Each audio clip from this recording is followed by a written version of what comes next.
در پی تحریم‌های روسیه برای جنگش با اوکراین، یوتیوب پخش رکلام در این کشور را قطع کرد. این با آن معناست که من بعد برای پخش و نشر نوارهایی که آنها را در روسیه تماشا می‌کنند یوتیوب پول نمی‌دهد. این وضع به کار بلاگران تاجیک که اکثر مشتریانشان در روسیه بود تاثیر گذاشته است. دلیر امامعلی، خبرنگار تاجیک که کار در رسانه‌ها را ترک کرد و به بلاگری مشغول شده است، میگوید اول ماه مارس درآمدش به 0 برابر شد. او یکی از صدها بلاگر تاجیک است که به مسئله‌های اجتماعی و سیاسی دست میزند. قبل از برنامه از دلیر پرسیدیم که چون اکثر بینندگان صحیفه‌اش از روسیه هستند چی راه حل را پیدا کرده است؟ ما بیشتر تبلیغ کرده ایستادیم که مردم ویدیوهای ما را، گزارش‌های ما را توسط برنامه VPN با یوتیوب داخل شده تماشا کنند.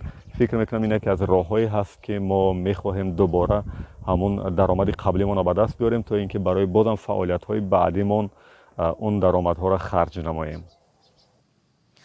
در تاجیکستان اکثر رسانه‌های مستقل محلی در چند سال اخیر یا بسته شدند و یا دیگر فعالیت‌های جدی ندارند. در چند سال اخیر بلاگرها فعال شده بودند و نوارهای کسبی نیز پخش می‌کنند. مثلا نوارهای دلیر امامعلی که مشکل‌های اجتماعی را بررسی می‌کند خیلی بیننده دارند.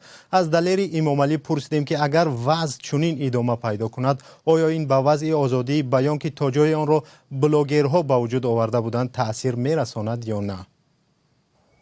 من فکر میکنم که بله تاثیر میرساند و الکی تاثیرش احساس شده ایستاده است، چون خودی من برای تهیه گزارش‌ها یا سفر به شهر و ناحیه ها که از همین حساب مبلغ صرف میکردم از حسابی هیچ کسی دیگر نه، الکی این سفرها ما 15-20 روز اخیر به تاخیر گذاشتم برای ماهای بعدی که ببینیم وضعیت باز دوباره معتدل شود. ما سلسله سفرها داشتیم به فرخار و دنغره و اشت و کانی بادام و وحدت و اینجاها و نیت داشتیم که باز شهرهای دیگر هم هر ماه دو شهر و ناحیه سفر کنیم و کمبود و پیشرفت‌ها را برابر با مردم پیشنهاد کنیم، ولی متاسفانه که همین درآمدها به 0 برابر شد.